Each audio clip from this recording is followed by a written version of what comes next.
The apparitions of an angel and the Virgin Mary, which took place in Fatima, Portugal, around 100 years ago, were a major event for all people who want to understand the truth about the universe, because the Father, the Creator, definitely spoke to us through them. The light of the visions was seen by all people in the skies around the area of Fatima, even as far as 30 kilometers away.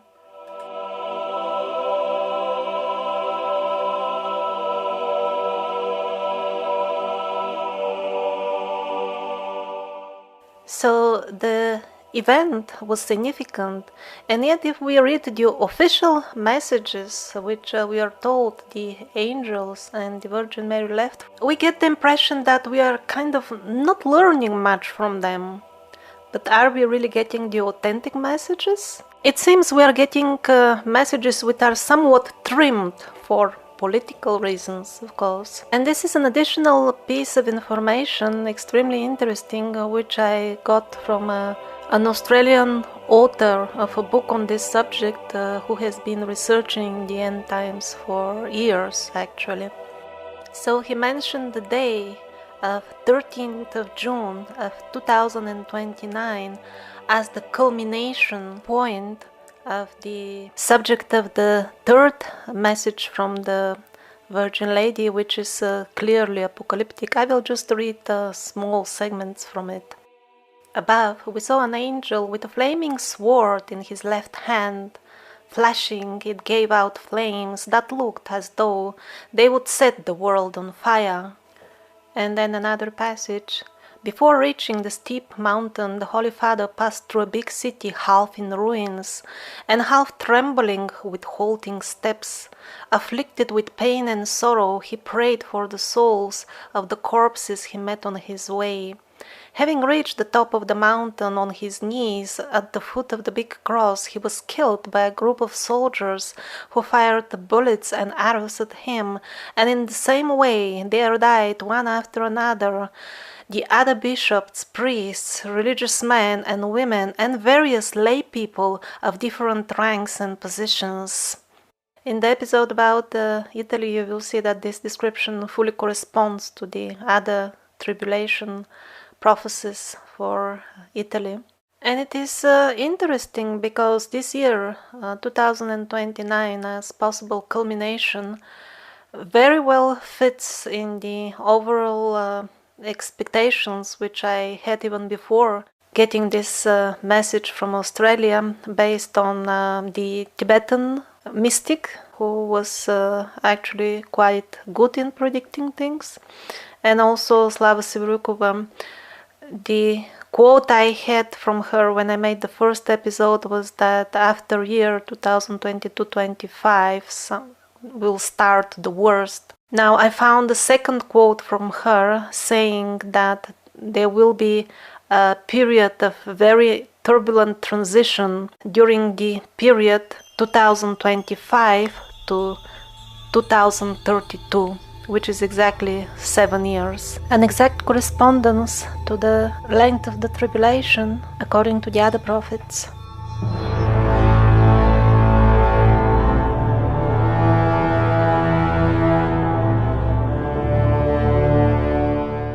But not everything is set in stone, and certainly these years should be taken as approximations, and our soul has to be ready for the times when we will stand in front of our Creator, and we better not be ashamed of our deeds at that time.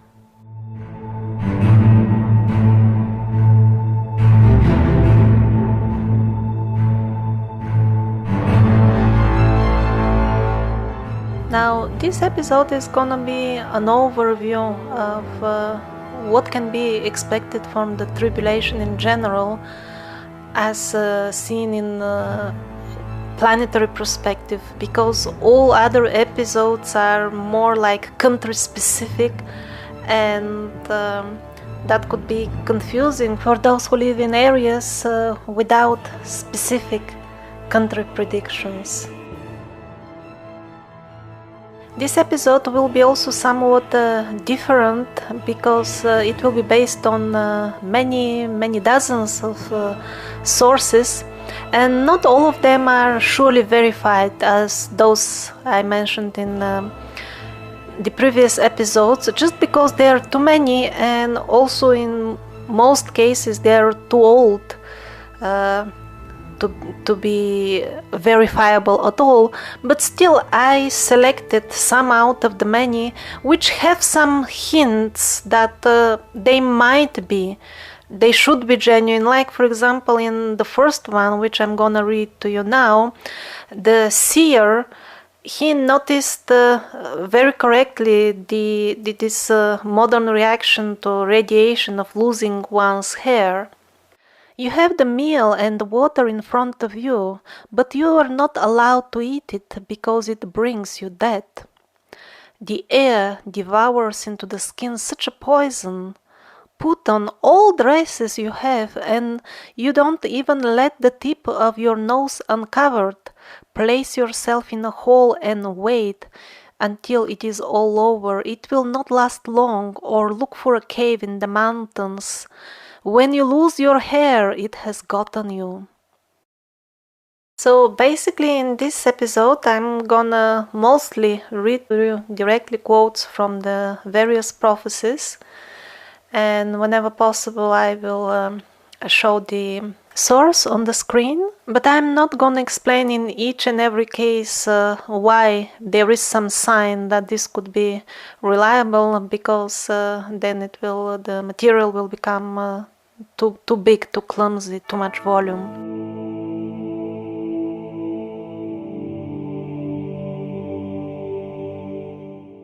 18th century prophecy. The farmer will dress like citizen, and the citizen like the aristocracy gentleman. Also the women want to be dressed differently every day, soon short, soon long. They will also go out even in man dresses, and they will have so many different colors that one will be surprised. The women will have short-cut hair. A little bit later, the hair will be strangely curled, every year differently. What they wear today they will throw tomorrow away or modify every day. They will show their body without clothes just to please the men. All worst time comes when the women wear shoes. Under that you can see through. And there will be so many different taxes that the authorities do not know any longer how to call them. The children are dressed like apes. When women do not know which dress they should wear due to arrogance, and when the men generally have the beards of the Kaputziner, the god will punish the world. By Kapuziners, I think he means the religious order of the Kapuziner monks, because they are also a type of monkeys which are called Kapuziner. So we have fulfilled completely all prophecies and requirements for the anger of God. And before the dark episode starts, Mary Julie Jehani explained that our Lord will come first in His mercy and then in His righteous anger. So what does it mean exactly that first the Lord will come with mercy? As far as I see things, this refers specifically to those official letters which Alexander Paramonov sent out to all the major parasitic entities and institutions in the world. He had actually a very good offer for them, excellent, because he made public the content of those letters, being practically the owner of the richest fund on earth and most of the gold on earth, and the peaceful offer which he had for them was actually very, very good for them. But destructive nature ultimately means you destroy yourself. Do I see the things correctly? Time will tell in 10-15 years when the game is, I think, over. And the Bible tells us that before the actual tribulation starts, there will be a peace treaty in the Middle East, and we seem to be very near to that point in time. Here is the peace so-called peace plan of Trump. Some 2 weeks ago, Trump signed the so-called Abraham Accord, which is one step nearer to the overall 7 years peace treaty, in the signing of which even the Antichrist, the incarnation of the devil, may participate himself. And why is the Abraham Accord significant? Because Trump managed to convince one Arab country, the United Arab Emirates, to have some sort of diplomatic connection with the Middle Eastern country, something which Arabs do not want to do. And of course, as an exchange, he offered them just air, and the promise that temporarily there won't be terror on some of the territories around the region under question. And of course, temporary means it can end up 2 hours after the signing of the agreement.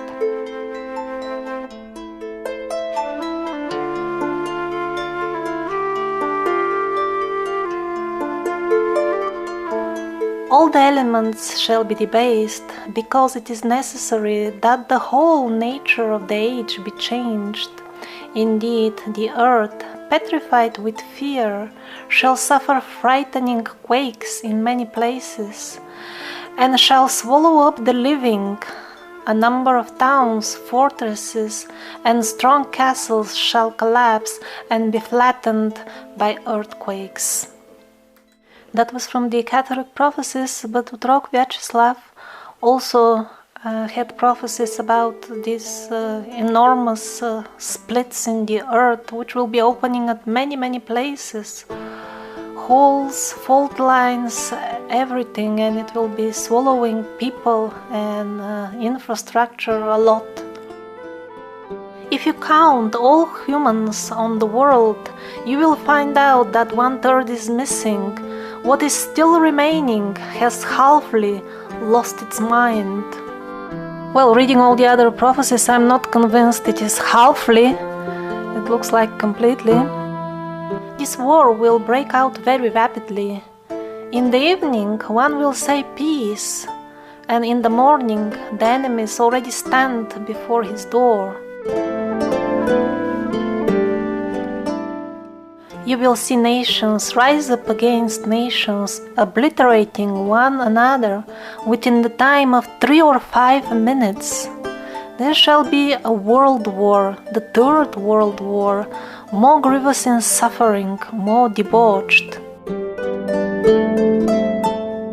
The barbarians will invade the cities, and the civilized people will go to the forest, by a German monk. 2 or 3 decades after the First War, there will be Second World War, still larger. Almost all the nations of the world will be involved. Millions of men will die without being soldiers. The fire will fall from the sky and many great cities will be destroyed. And after the end of the Second Great War, a 3rd universal conflagration will come, so that will determine everything. Then the weapons will be totally new.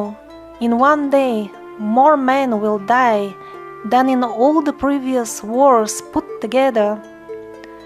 The battles will be accomplished with artificial weapons. Gigantic catastrophes will happen. With the open eyes, the nations of the planet will go through these catastrophes. They won't know what is happening, and those that know and tell will be silenced. And then everything will be completely different. And in many places, the earth will be one great cemetery. The 3rd war will bring the end of many nations.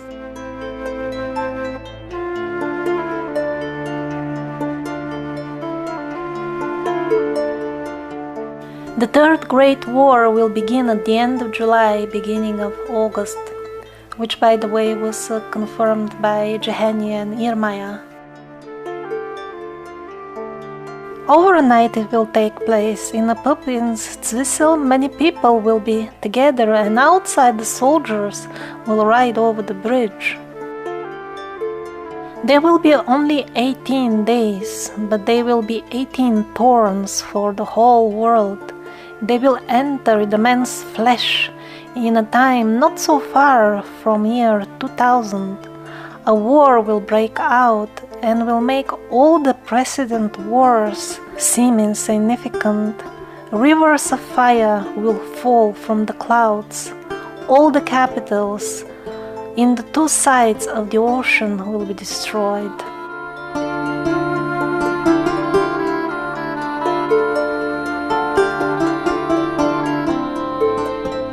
The city with the iron tower becomes the victim of their own people. They ignite everything. Revolution is, and it goes wildly. The islands before the coast are going under because the water is quite wild. I see large holes in the sea which close when the enormous waves return. The beautiful city at the blue sea almost sinks completely in the sea and in the dirt and the sand. The large city with the iron tower is set on fire, but the own people have made this, not those who have come from the east.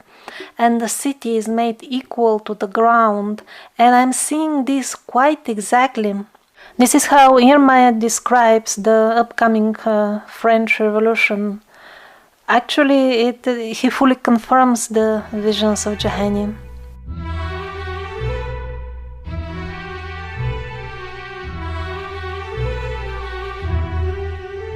The time will come when you neither can buy nor sell.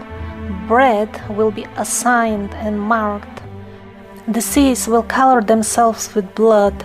The carriages will drive without horses. Fiery dragons will fly through the air and belch fire and sulfur, destroy cities and villages. And by the way, the amount of prophecies about this starvation due to crop failure is overwhelming.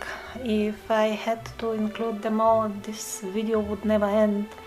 It seems it will be somewhat worse in the Western world, and it is disturbing that there are quite few prophecies mentioning that people will first finish off all their pets. Sorry for that bad news. And then they will at places even start eating those who die, just so that they don't die themselves. There was also one other Catholic prophecy mentioning that all the food will be given out as a quota by the governments or something like that. At least two other prophecies mentioned that they see the army going house to house to search and confiscate food.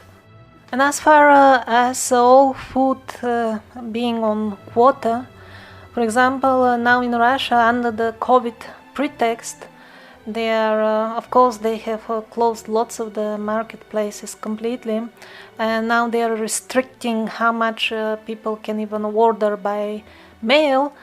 Yet at the same time, the central mail, the only mail service practically in Russia, they are opening their own shop with very low and attractive prices, of course, to trap the people so that they become dependent on this central supply and basically lose any hope or intention to provide food for themselves.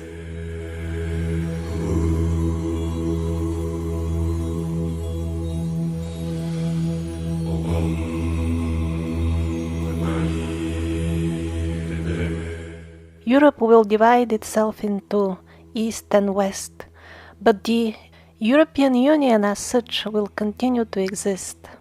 It's interesting that Otrok Vyacheslav also mentioned that the euro will actually endure longer. But anyhow, before I start with the quotes about this terrible East-West war, which are quite numerous, I am including a very small portion of them, I just want to remind you a few points in terms of the fear and horror of death which most people have nowadays.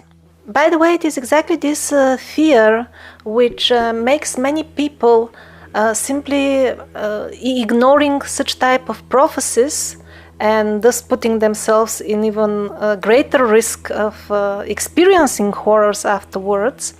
So they prefer to ignore the prophecies just because they don't want to face this fear within themselves. All that fear and horror is illusory. Why? Because death, yes, indeed it is something terrible and agonizing, but not for the person who dies, but the relatives who are left behind, and only if they have distorted perception about death. Not otherwise, like tribes who freely communicate with the dead people, they're not like mourning their dead. Why? I mean, they speak with them even after they depart. And the person who dies, he does not suffer himself for sure, because in this intermediary state in between lives, he is definitely safe and happy. Actually, that is the safest and happiest place. The place where the souls exist as their higher selves and have all the primeval wisdom which is inbuilt in the soul. So it is out of question for them to suffer. It is only the people who loved the person and are left behind, they may suffer depending on their level of understanding. And in this scenario of the end times, which is prophesied by countless prophets, a very small fraction of humanity survives anyway, so there won't be anybody much left to mourn anyway, if we speak from the point of view of real wisdom and not cultural fears. And the third factor in this situation is that even those who survive, they will not have the rest of their lives ruined by the sorrow of the loss of their relatives, because that will be a generation of amazing blessing. It will be Christ himself, the incarnation of God, teaching them the truths about life and death himself. And the way he will be teaching is by showing the people how things are. So those who are horrified by death, they are only creating their own horrors. God did not intend it that way, but it will be perceived as a horror experience for those who have decided to live in the paradigm of horrors. And understanding the mysteries of life and death doesn't mean that you will value your life less or you will take it less seriously. Just on the contrary, life is sacred. That is the first axiom of these truths. Unfortunately, by far, most of the people currently are not able to grasp these truths about life and death or any other truths. They cannot possibly understand them, no matter who tells them and who explains that to them, just because their values have been distorted. And also people grasp ideas, modern people, primarily by hearing them as speech. And most of the most important words have lost their meaning for most people, like even the basic thing, like everybody should be happy. What is happiness? People have become so mad that their idea of internal happiness has been replaced, for example, with the concept of binge drinking, how they call it, like swallowing alcohol until you fall unconscious. That's like some of the perceptions of happiness that they have. And since there are too many millions of people with such a distorted values system walking the earth right now, within a couple of short years you will see them destroy each other in self-organized revolutions, riots, or sometimes even millions in one shot by enrolling them in armies and then sending them to kill each other.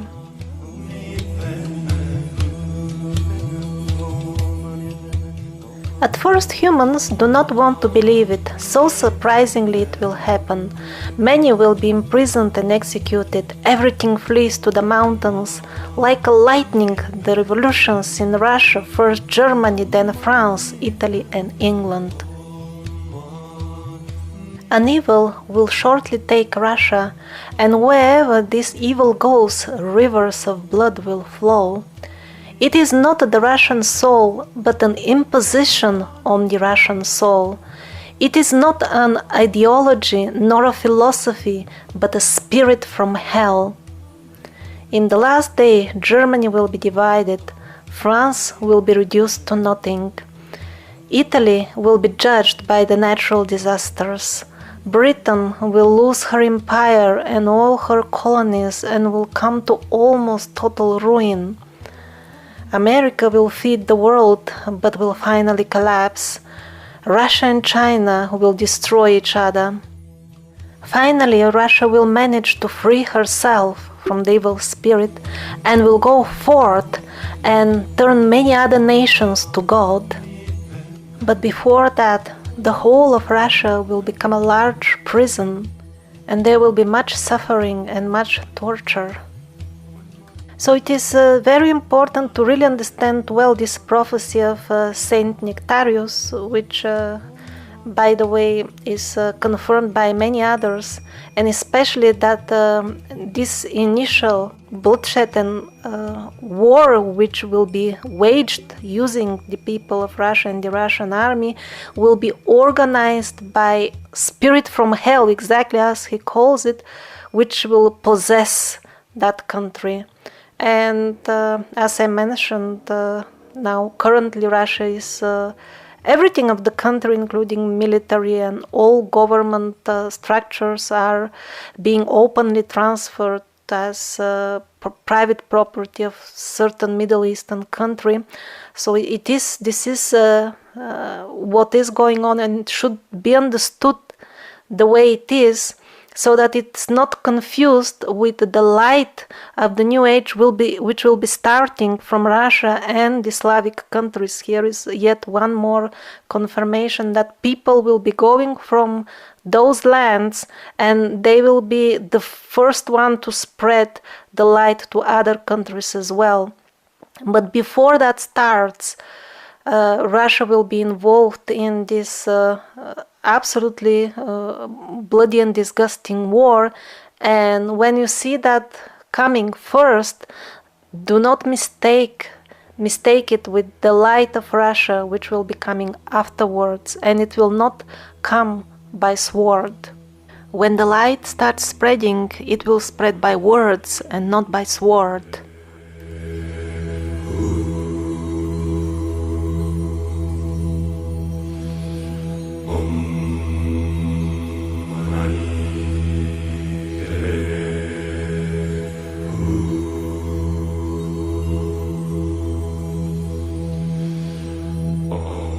When an extraordinary sign appears in the sky, the man should know that the punishment of the world is close. Russia and her allies will march all the nations of Europe and will place her flag over St. Peter's Dome in Rome.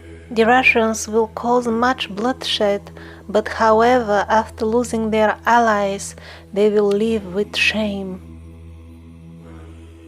And also many other prophecies tell us that at that moment it will look like the West won the war, but shortly after that the world will be so different that there will be no East and West anymore, and all victories or losses during these wars will be absolutely meaningless in the terms which we now invest in victory or loss. It will be just senseless bloodshed. The small nations will form a great nation, and they will be in wars. In the final part of the millennium, an invisible serpent will shake the people, which will move through the earth as straying wolves, spreading hunger and plagues. Rome and Moscow will fall in the deepest disorder. The end of the millennium, we will see a lot of violence and blood. The walls of the churches will be spotted with blood.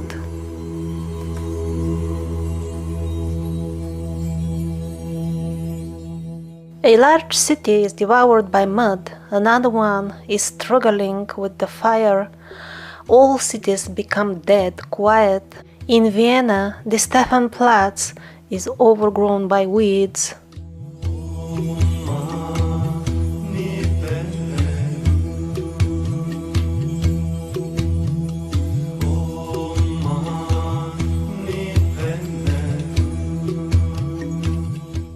The people in Bohemian will be destroyed by the war, and everything in the country will be buried. Twice the Bohemian land will be sieved. The second time, only as much Czechs will remain as there is place on one hand. But there won't be rather peace in Europe before Prague is not a heap of rubble. On the cherry blossom, Prague will be destroyed again. Nobody of us will know anything, and the shepherd will push his stick into the soil and he will say, "Here used to be Prague."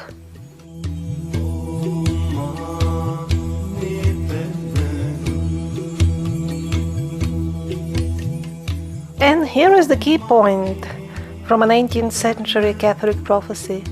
The confusion will be so general that men will not be able to think or write. Very recently I'm surprised. I read in the news Bulgaria all of a sudden paralyzed by massive unrest and protests, almost riots. I think this is very strange. My homeland, why? Against corruption. This is even more strange because we've got plenty of corruption, but organizing like protests against that, we've been there, we've done that. Even the children know that this doesn't help. And then, as I was thinking, this must be instigated just to create chaos and ruin the peaceful lives of the people. I read in Belarus the same situation. Belarus, where life is much better and where actually their leader, he stood up against the corona nonsense and did not lock down his people. So even in Belarus, where the life is relatively good and they stood up so well to the corona nonsense, even there they managed to organize the people against what they call an evil dictator. Maybe he's really a dictator, maybe he is really evil, but this is not why they're organizing this from abroad. All they want to do is, of course, remove him because he didn't sing along their songs. Lock yourself, kill yourself so that the virus doesn't kill you. The confusion will be so general that men will not be able to think or write. And it is exactly these people who are now in the front line, deceived and creating chaos under the pretext of fighting corruption or fighting injustice. They do not realize that they are given to swallow poison coated with truth. I don't deny that there is corruption, maybe even in Belarus. Certainly in America, where there are so much riots and protests. But the people who participate in them do not realize that they will be used to destroy the world. In just a couple of short years, we will have gangs of these rioters, of these people, some of them with uniforms, others will be civil gangs, and they will be killing mercilessly all sensible and good people. Here is the prophecy. For those who persecute them, moved by evil spirits, will consider it a great service to humanity to kill such pestilence people and wipe them out from the face of the earth. The pestilence people will be the righteous people, in the understanding of these ferocious gangs. And if you think that people will start coming to their senses when they see their own hands and blood, you're absolutely wrong. The nearer the time of the end, the more the darkness of Satan will spread on earth, the greater will be the number of the children of corruption, and the number of the noble people will correspondingly diminish. The respite will be longest of all that will occur between the revolutions from now until the general judgment. The closer the draw to the general judgment, the shorter will be the revolutions. The kind of peace that will follow each revolution will be shorter as well. This is so because we are approaching the end times, and little time will be left for either the elect to do good and for the wicked to do evil. And this is exactly what Alexander Paramonov and also the Iranian mystic Salaman told us, that from now on it will be only escalating and the crisis will follow one after another with a greater and greater frequency. And returning to the prophecy quote, as well as I can see that the earth will be shaken in different places by frightful earthquakes, I see whole mountains cracking and splitting with terrible din. Only too happy will be if one can escape with no more than a little fright. But no, I see come out these gaping mountains, whirlwinds of smoke, fire, sulfur and tar, which reduce to cinders entire towns. All this and thousand other disasters must come before the man of sin, the Antichrist.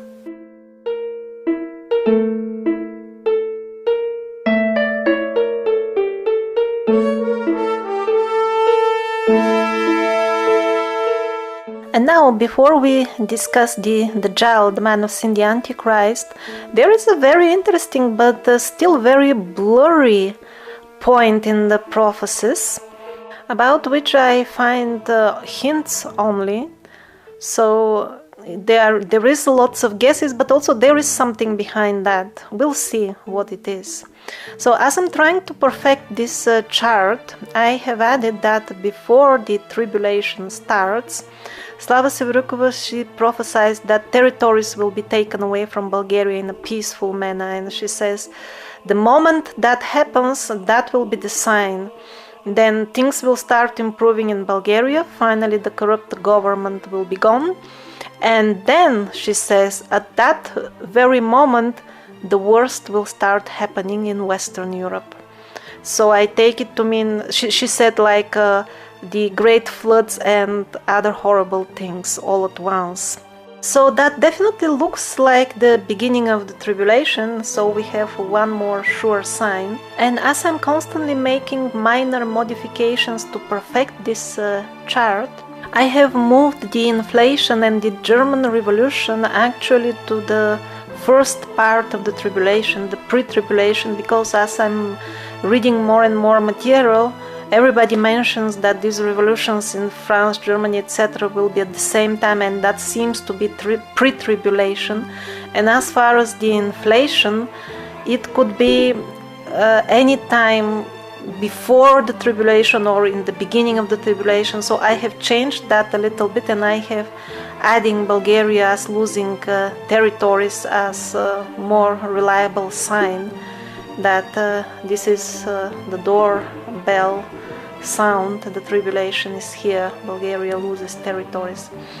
But the interesting point is that she says, being one of the most reliable sources, that at that time they will punish the current corrupt government very, very severely.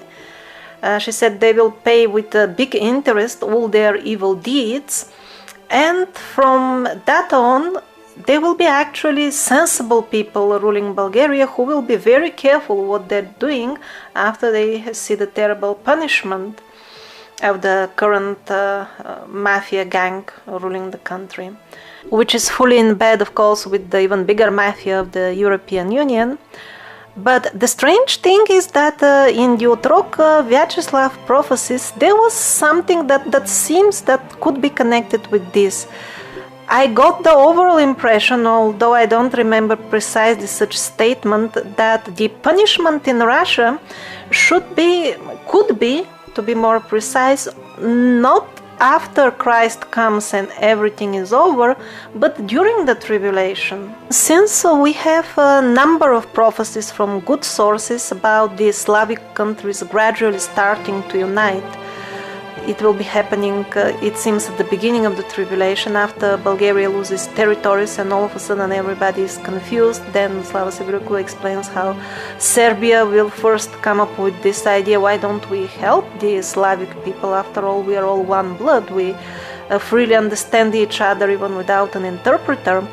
And since Alexander Paramonov is already talking about this unification as well, maybe that's when it will start actually manifesting as a real event. So the way the ruling mafia gangs will be punished, the way Otrok Vyacheslav described it, is that out of the blue, somebody on the prime channel of the Russian TV will expose completely all their nasty genocide, and the hunt will start on the next day. This seems to be very near in time. I don't see anybody except Alexander Paramonov who could do that, at least currently, but of course situation may change.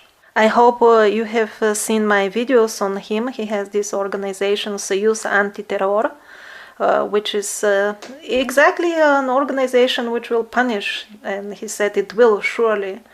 He promised that he will punish them very, very severely. He also said that the tribunal will be organized in such a way that it will be the people who will decide their destiny, not his organization. He will hand them down to the people, and he said it won't be pretty. And maybe the information that we have about this chapter emerging is very, very limited, just because, again, this is a guess. Otrok Vyacheslav explained that the dark side will be exposed by numerous prophets and will know their steps, while the side of light, they will keep it quiet until the end.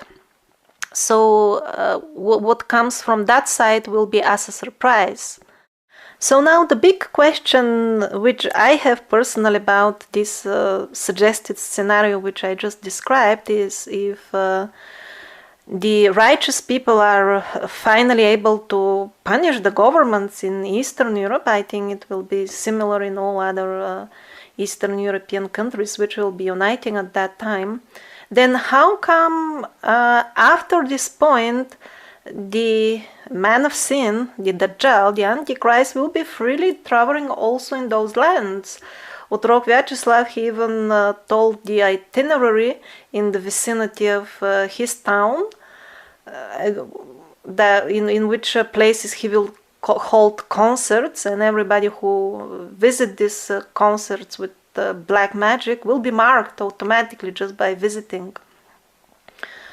So either my guess is not okay about how things will be developing, or there is another possibility that actually it will be gradual, this light that will come from Russia, from the Eastern world, for sure, the spiritual light which will eventually result in the big peace, that may take over just gradually and not as an overnight government change.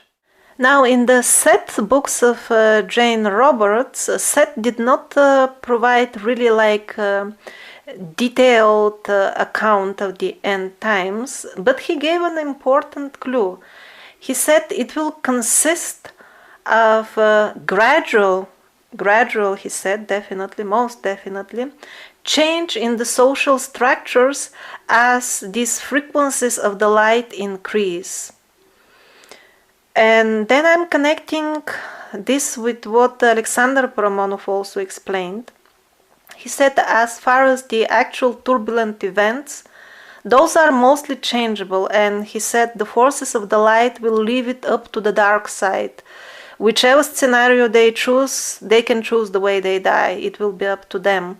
So that can be changed, he said. But in general, he explained that it will not be like wiping out completely all government and social structures, and then starting anew from one point after the destruction, after the appearance of Christ. He said that actually there will be a slight overlap of the systems, because although on the new earth there will be no tyrants, there will be still system with which actually poverty will be eradicated very, very fast. Everybody will be given a gift to start with his life anew. It will be like, was it like about 5 kilos of gold per person, so that they can live peacefully without the need to actually work hard for their living. This was not the way Earth is designed. Normally there is so much abundance of food around that it is absolutely optional to have a job and to work hard. This does not mean that people will turn into useless jellyfishes just lying all day around, but it means that they have another incentive to create beautiful stuff around them. It will be the incentive to multiply all beauty. Of course, the arts will be much better understood at that time, and that will be a major part of people's life. Arts on level which now we cannot imagine even, or at least ordinary people cannot imagine currently. But to reach there, Paramonov explained that there will be this social structure. Also in the very beginning there will be much need of cleaning all the rubble from the destruction and all these poisonous gases that will be, the devastation from that will be terrible. Obviously you cannot have a bunch of people without any organization whatsoever cleaning all that. So the way I see all that, after putting all the prophecies together, and also based on two possibly visions which I had very recently, they are not confirmed, that's why I will not take them as true visions, but still, the way it will play out, that it will be this M1 organization, those who have seen my previous videos, this will be the structure which will eventually eradicate poverty and organize the people after the great destruction, and most likely it will unfold gradually in a peaceful way. That's how I see at this point most likely the things developing. And a week ago I asked God, is it really gonna be like this? Am I getting it right? And I don't know if that was the reply of the universe or I found this information by chance, but as I was browsing the prophecies, if you remember in previous videos, I was explaining to you that Alexander Paramonov told us that he is actually from the Hospitalier Knights, about which I don't know much. He actually said that this is a completely different thing and not this Maltese order which you can find online. Their headquarters have now moved to USA. He said it's a completely different thing which was always officially independent from the Vatican. In an 18th or 19th century prophecy from Italy, we hear that only 3 orders will remain: the Capuchins, the Dominicans, and the Hospitaliers, who will be receiving the numerous pilgrims in Italy, who will venerate the numerous pious souls who will be massacred over there during the impending persecution.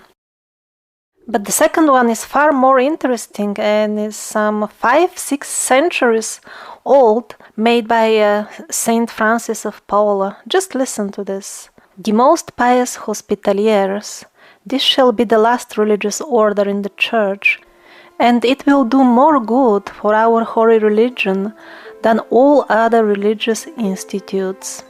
By force of arms he shall take possession of a great kingdom. He shall expatriate all tyrants and bring the world to a holy mode of life. On the whole earth there will be only 12 kings, 1 emperor and 1 pope. All rich gentlemen shall be saints. May Jesus Christ be praised, for he has vouchsafed to grant me, a poor unworthy sinner, the spirit of prophecy, not in an obscure way as to his other servants, but has enabled me to write and speak in a most clear manner. He also foresaw that many people will ridicule him for these prophecies, but in some future times his writings will be discovered by people of the Lord, and they will cherish them.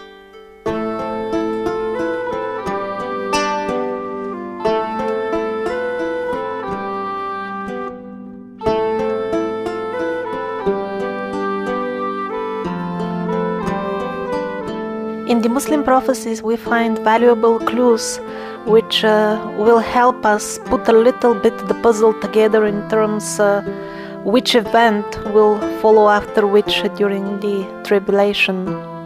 They say, the flourishing of Jerusalem will mark the beginning of the desertion of Medina. The desertion of Medina will mark the start of the Great War. The Great War appears under the name the War of the 80 Flags on the chart. The prophecy continues, the start of the Great War will mark the conquest of Constantinople. The conquest of Constantinople will make the appearance of the Dajjal, the Antichrist. Constantinople is the proper old name of Istanbul. The great battle, the conquest of Constantinople and the appearance of the Dajjal will occur within a period of 7 months. Other Muslim sources continue that the lake of Tiberias, we know it as the Sea of the Galilee, will dry up and the Arab population will decrease considerably. Another Muslim source provides the detail that the Mahdi will conquer Constantinople after fighting the Romans, means the Western people, at Almak or Dabik. These are some villages, places in Syria. And by the way, when they were organizing all that ISIS scam to look as something related to the Islam as such, they were on purpose selecting exactly these villages from the prophecies to unfold their hideous schemes and make them look as if the prophecies are taking place. Luckily, the number of Muslims whom they managed to trick was very, very small. That's why they had to resort to hiring personnel at the end. But this should be like a great warning for all true Muslims to study their prophecies very carefully, because I'm sure there will be many other attempts to take the Muslims for a ride using deceit camouflaged as a religion, and the devil will be in the details.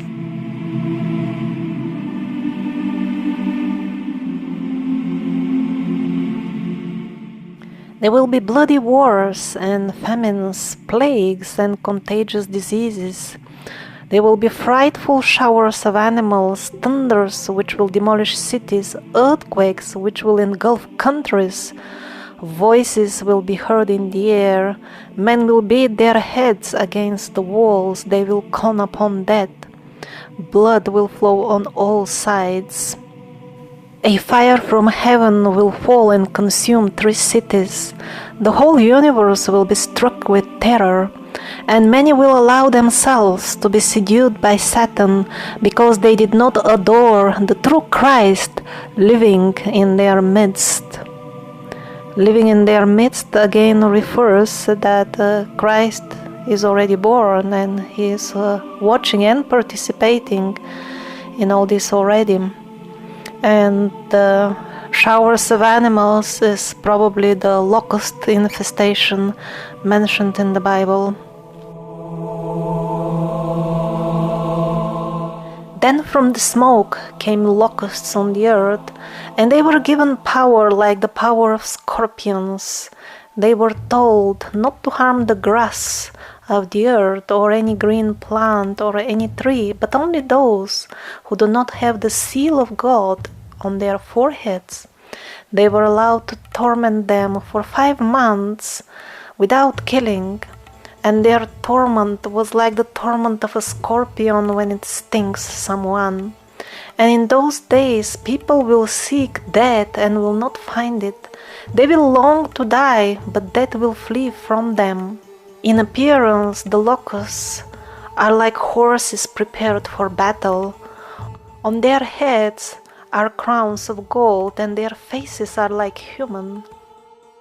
So this segment of the Bible about the 5 months locust torment, probably it will be after the marking of the beast, because it refers to the seal of God, exactly as the people of the Jah will be marked with the mark of the beast.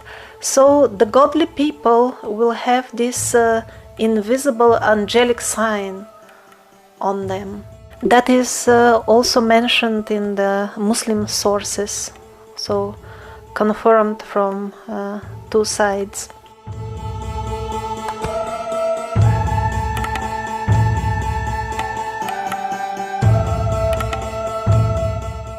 From the biblical revelation, then I heard a loud voice from the temple telling the 7 angels, "Go and pour out on the earth the 7 bowls of the wrath of God."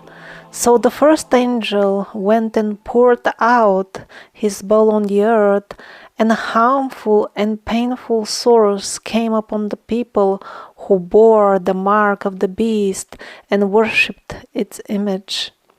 The second angel poured out his bowl into the sea, and it became like blood, and every living thing died that was in that sea. The third angel poured out his bowl into the rivers and the springs of water, and they became blood. The second angel blew his trumpet, and something like a great mountain burning with fire was thrown into the sea, and a third of the sea became blood. A third of the living creatures in the sea died, and a third of the ships were destroyed.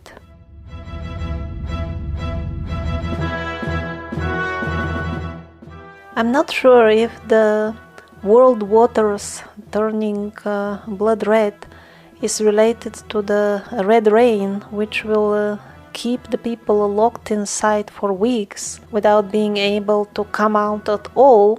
But for some reason this problem with the waters does not appear neither in the Johannine prophecy nor in that of Irmaier. Only Otrok Vyacheslav actually mentions it as one of the worst problems during the tribulation, along with the unbearable heat and the air turning stale, absolute absence of wind.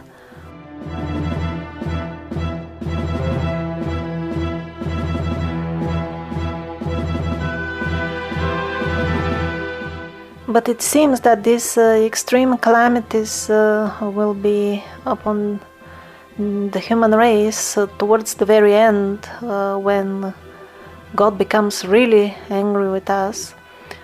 And before that, we'll have to see the Lord of transhumanism, the top guru of the most seasoned liars. And it will be sad how many people will buy into his reality. It was really scary for me when I made a small survey of like a poll amongst my own viewers, and the question was, will you accept the mark of the beast when it comes? And I was shocked by the results. A very small fraction of the people actually replied absolutely not. The most shocking and unexpected thing for me was a large portion of the people who took the survey. They believed that they are already marked. They were convinced to such an extent that they are already marked that one day when the real marking starts, they will not perceive it as such. They will not categorize it in such a way, because for them this is something which is already finished in the past. Yet another group made very little sense to me, because these were people who definitely believed in prophecy and the marking, but also for some reason they believed that they will have no choice. Although the full thing about the mark of the beast is that it will be a matter of choice. This is the pivotal and most essential point in all end-time prophecies, to make the right choice. So on one side, the people in this group, they firmly believed in prophecies, yet they didn't believe in its main point, that there will be any choice. Of course, there were many people who simply did not believe in prophecies for all kinds of reasons, which is also very strange to me, because there are lots of studies, lots of materials about prophecies which have been already fulfilled, like biblical prophecies and especially Islamic prophecies. Those are even more obviously reliable, so to say, because the original language of the prophecies is much more clear, and it is much easier to see for yourself that indeed they're coming true. But too many people are not interested in checking for themselves, because it is already in their minds that it is not true, because it cannot be true, and I don't care. So all these groups of people, along with few others, they can be very easily misled into embracing themselves the parasitic trans-humanistic lifestyle of the Dajjal, because they will put up such a theater, such a show. They will be not only staging all kinds of events, they will stage entire reality around the minds of the people. Not only the Dajjal and his companions, the devils, will stage all that, but they will also threaten those who do not accept it. They will confiscate their property, kill many of them, and it will be so difficult for people who do not have stable consciousness that they will give up. And especially those who are not really aware of the eternal nature of their own souls, and will be afraid of basically being killed. Actually, those who are really wise and want to avoid the entire madness around this marking, they will simply hide in the woods for a few weeks, because they will respect the prophecies, and they will know that this will be very short-lived. This dark period when they will start really hunting down those who are not marked, and physically throwing them in jails or shooting them dead on the spot.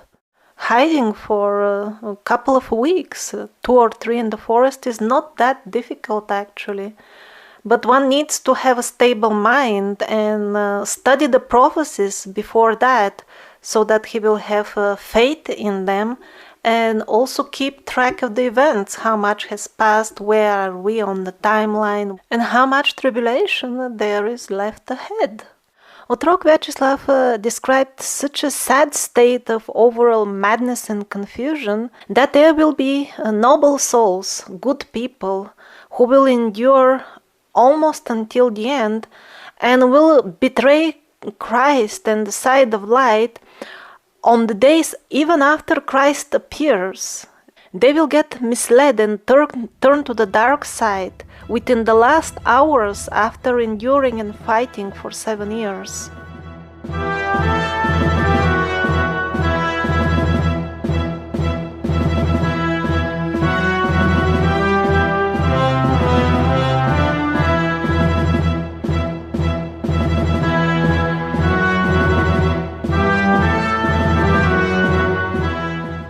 And then the incarnation of the Lord of the hellish worlds will appear in Jerusalem, and he will feed the people, because he is the Lord, he is one of the gods. He will be able to show miracles, he will bring rain, and he will bring good quality food, but only for his own people.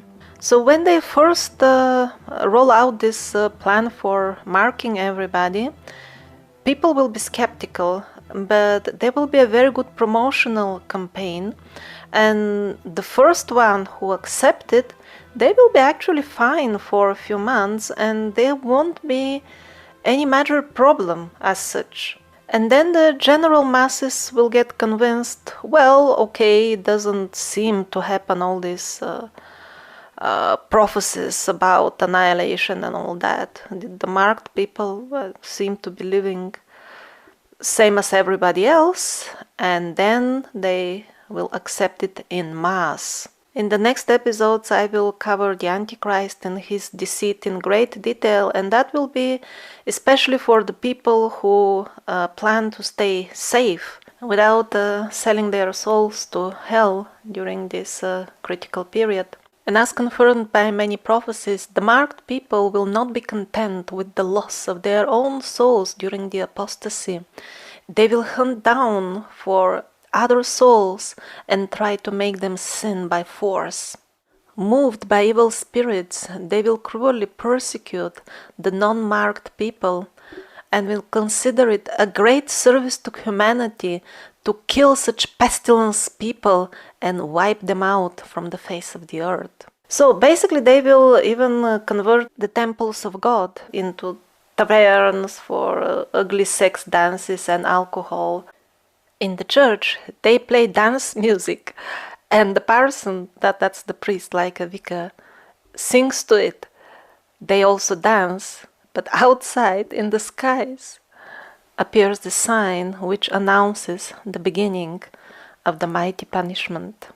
The willfulness of men will not change even at the end, and they will stubbornly insist to continue on their sins.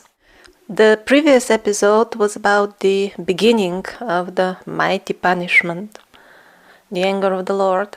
And in the Islamic sources, we find actually valuable information that may help us place it better on the time scale, time chart. The night preceding the rising of the sun from the west will be the length of 2 or 3 nights. This really sounds like the Christian 3 days of darkness. Moreover, it is in the same time frame, the very end of the tribulation. People will become alarmed, terrified. They will wonder at where the sun and the stars have gone. And then while they are wondering and waiting, the sun will rise from the place of its setting. I think in the Christian prophecies that is present as the celestial bodies are out of their path. The Islamic prophecies continue that most of the sinners will be finished off during the darkness, but whoever survives will be finished off when the first trumpet is blown. The nasty smoke will remain for 40 days and nights, afflicting the noble people like a cold, but as far as the sinners, the marked people, they will be in a state akin to intoxication, and they will ooze out from their nostrils, ears, and everywhere else. The Islamic prophecies seem to leave the overall impression that this great smoke, the Dukhan, will appear sometime after the killing of Yajuj and Majuj, which on my chart is present as Asian tribe takeover. First of all, they will take over the world, and then God will annihilate them. So that will be towards the very end, along with the destruction of the Kaaba.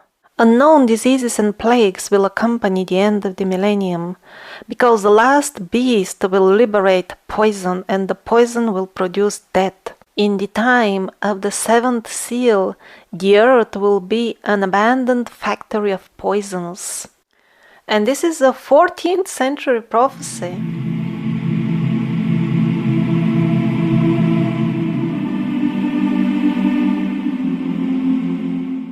Also very old prophecy from the Sibyl of Prague. O Prague, my dear Prague, you will find a rarely terrible end. A breath goes through your lanes. Surprised, the humans feel him. With horrible distorted faces, thousands begin to rest and sneeze despite the warmth. A hurricane roars across. Yellow-gray dust clouds, poisonous clouds, take the breath from humans and cattle. The city walls burst, everywhere fire rages. The earth trembles, deep gaps open, devour dead and alive. Everything sinks in the unfathomably black depth. Slowly the clouds begin to disappear, only where once the proud cathedral was. I see a bloody red fireball. It is over. Prague, your fate has been fulfilled.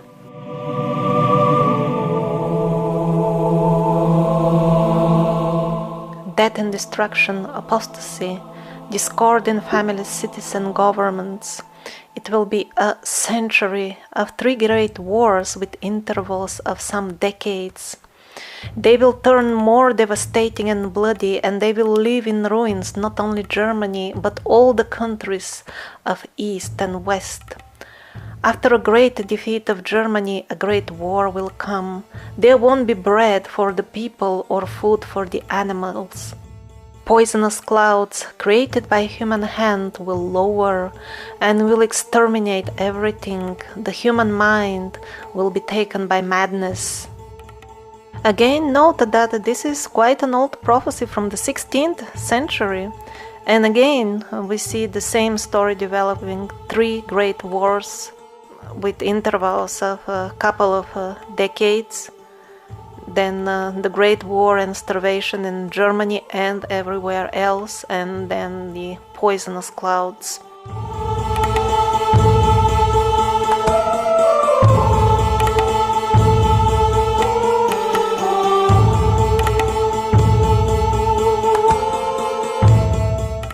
And yet another very old 14th century prophecy. Very strange the last millennium will be.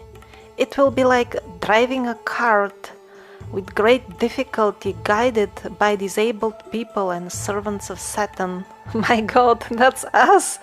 This is the best description I've ever heard. In that period of terror, there will be a great spiritual poverty. A great war will begin. After that, another war comes, and so another war.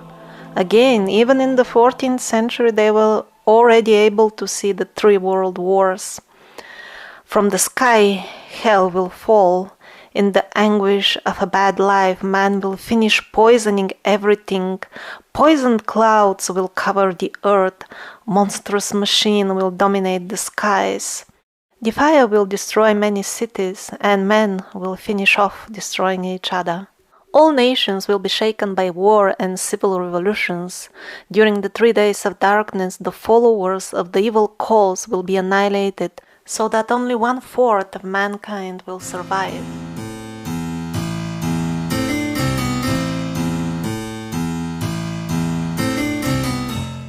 A cross appears in the sky. This means the end of the darkness. The earth is lying abandoned like an enormous cemetery.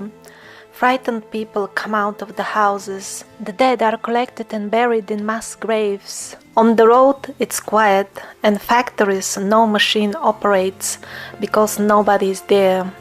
So the seer of Vorarlberg tells us that no machine operates because nobody is there, but the Indian mystic, the medieval Indian mystic Achyutananda, mentions that all machines created by man would cease to function. Paramonov also said that at the very end, all of their machines, without exceptions, will not serve them anymore.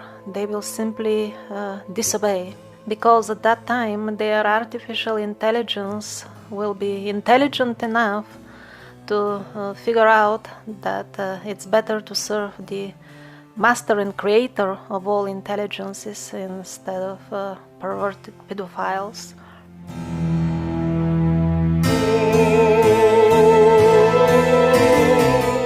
But probably many people are wondering, so will there be like electricity during these 7 years of tribulation? I don't know. There were only hints, not like precise prophecies on this point, but it really seems that mostly there will be some basic infrastructure and definitely electricity most of the time at most places on earth. Like, for example, in the middle of the tribulation, when the Dajjal tells us in the temple in the middle of Jerusalem that, hi, hello, I'm your Lord. At that time, two godly people will try openly during the ceremony to reveal his actual identity as incarnation of the devil, and he will kill them on the spot. Right there, he will sever their heads. And then the biblical narration goes on that as the people all over the world hear about this news that hooray, hooray, we have killed two major terrorists, that's how they will call the godly people at that time. And these marked people, they will be so happy that they will start even sending and exchanging gifts. It looks as if by post to celebrate this victory. So this incident and a few others definitely leave the impression that mostly there will be electricity and some infrastructure. And also using like common sense, we have to understand that initially, before the mighty anger of the Lord starts, which will be at the end of the tribulation, the disasters will be basically organized by the parasites we know, our governments. And since by far their strongest card and their strongest weapon is confusing the minds of people, they will always make arrangements for chaos and revolutions, but not to the point that electricity is completely cut off, because if people are really left to themselves, they will tend towards goodness, then they will have problems with this entire marking procedure. You need the internet for tracing everybody immediately. So they will make sure that electricity and communications are running at least most of the time. Also, if you remember the prophecy which I read earlier, says that they are playing the night after the mighty punishment. Even at that time, electricity in their stubbornness will be playing ugly sex music in the temples of the Lord.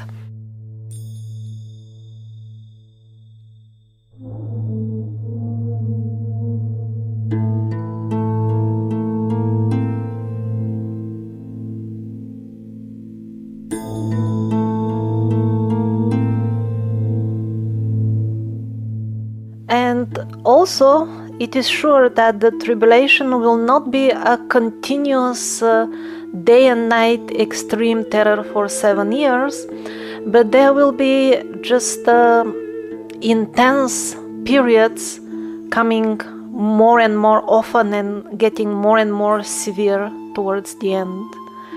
And in between there will be some sort of rest, when I think they will be repairing like power lines and maybe even postal service.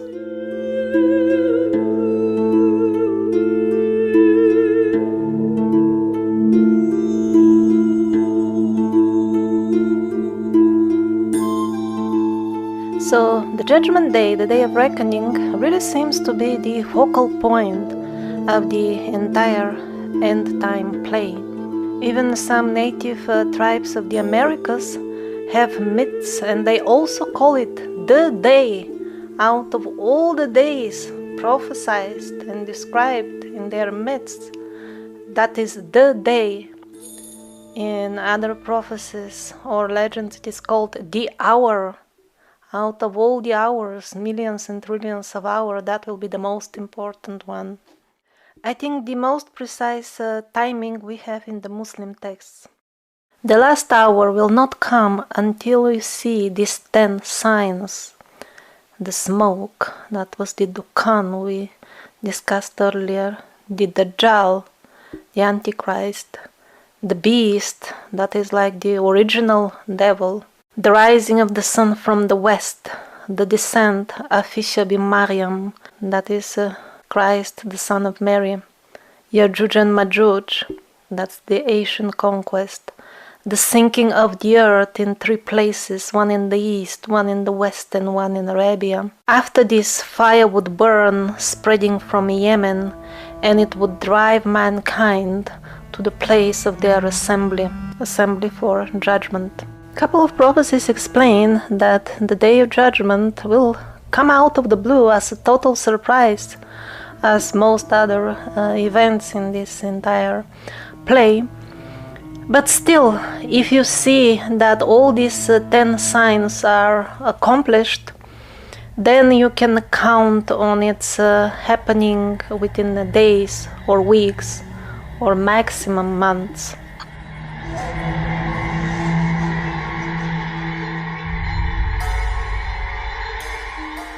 So it will start getting really interesting at that time. Like, for example, Paramonov said, or at least the article, which I think is based on information from him, says so, that towards that period, almost all people all of a sudden will recover their astral sight. And I found 2 other sources with possible hints about this. It will come in the future episodes. And it seems it is connected with this final stage of the removal of this parasitic technical network above and below ground, which distorts reality. And that's why we see the real stuff as like a dreamy state, and we see the parasitic fraud as tangible reality. It's a network of computers plugged to time and space distorting devices, basically. And as this will be switched off completely at the end, finally, we'll start perceiving the truth. It seems that's how it will be. At least for most people. I remember there was some movie. They had some sort of grid like this that was distorting reality, and they managed the good people to finally destroy it and switch it off. And actually some of the normal people, even after there was no such grid, they continued to live in that paradigm just because of habit. So probably when they say that this vision will open for almost all people, they mean some situation of this sort when they say almost. But probably far more interesting than that even will be the so-called rapture. Even in the Muslim prophecies, they have something similar, that towards the very end, a very light and pleasant breeze will come and lift up all the righteous people and take them to the beautiful realms above, because judgment will not be pretty for most of the people, because they will be marked. Rapture is certainly mentioned in the Bible, although it is not clear at which point it will happen. Some even argue that there will be 2 or even 3 raptures. And I personally tend to believe very much in the rapture because of the vision which I had myself a couple of years ago. It is in the video called Armageddon in a few years. And that vision is valuable because I'm definitely not a Bible person, and it is only in the last few months when I started researching the end-time prophecies, I actually made the connection between that vision and the rapture, although it is so obvious. I mean, people, the righteous people getting lifted up in the air. And most importantly, when they were chased by very cruel police. Because when I had the vision a couple of years ago, I was very far away from thoughts about the end times, actually. And I didn't even know the exact detail, like of the Johani prophecies, that at the end it will be indeed exactly police and government prosecution, which will be the most cruel horror, And this is what I saw. People were getting chased, and then they got lifted to very, very beautiful place. I just saw one part of that kingdom. Every house was like the palace. The palaces now we visit as museums. Or to be more precise, only the more ornate palaces in the medieval style, not so much Renaissance. And here somebody asked a very good question, something that actually I've been asking myself, and I don't have an answer because we don't have any detailed prophecies describing that type of details. You know, some of them mention resurrection, but if that would be happening on a large scale, then why everybody says that the world will be largely unpopulated after everything is over and only a small batch of people will continue the human race? Few sources even specifying that that small batch will be mostly women, since most of the men will be drafted into armies and sent for slaughter by the governments. So I don't know the answer myself, but I can make few guesses. Like, for example, some of the righteous people can be taken to these heavenly realms, because this will be a very important exam for which we have been preparing ourselves for many lifetimes, and many people will actually pass it with good marks. So they will finish their education on earth, and it will kind of make sense that they will continue their evolution as souls in heavenly realms, because that's where the righteous souls belong. While on the other hand, the small batch of people who will survive on earth and live here with Jesus Christ, they will be, I don't know if the same group, but they could be a different group. And or maybe at that time when I saw those noble souls arising in the air, maybe at that time there was like a split of timelines. That's also possible. And actually the real earth is the one that they were lifted to, and what was remaining down there to be judged, maybe that's no longer the actual earth. Maybe that is the batch which will be taken for a very long all-inclusive trip to hell. So the real answer is we'll see. It's not that far in the future. And as Paramonov said, yes, it will be extremely difficult, but also very, very rewarding and amazingly interesting, and most definitely worth living through it. There is no real reason for panic and fear. Simply the Lord will be bringing back the earth to its ancient state. When these things come to pass, the Lord cleanses the wickedness partly by inundating the world with much water, and partly by burning it with most rapid fire, and sometimes pressing it with wars and pestilences. He will bring this world to its ancient state.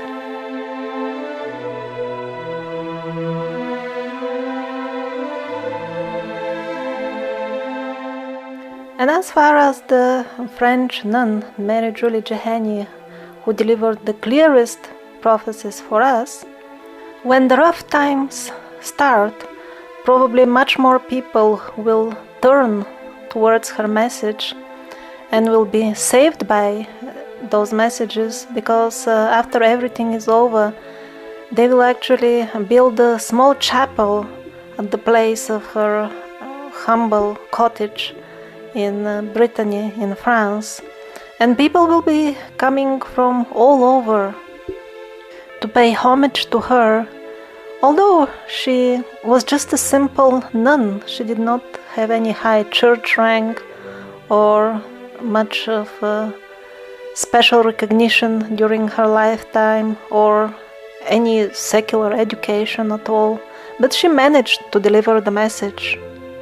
Feel free to also reload this entire series to your YouTube channel or any other video platform, All the images and footage used, they are either public domain or free for non-commercial use, including the music as well. So you're not in any copyright danger by redistributing this series.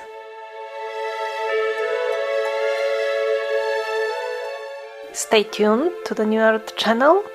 In our next show, we'll have a special guest starring from Jerusalem, Mr. Dajjal Boozer Pervert, who is running the biggest and most successful grill business, expanding, with all these subsidies for coronavirus, subsidizing it, expanding with the help of military and courts, and he will share with us his advertising campaign approach and tactics for eventually turning the full place into a giant grill.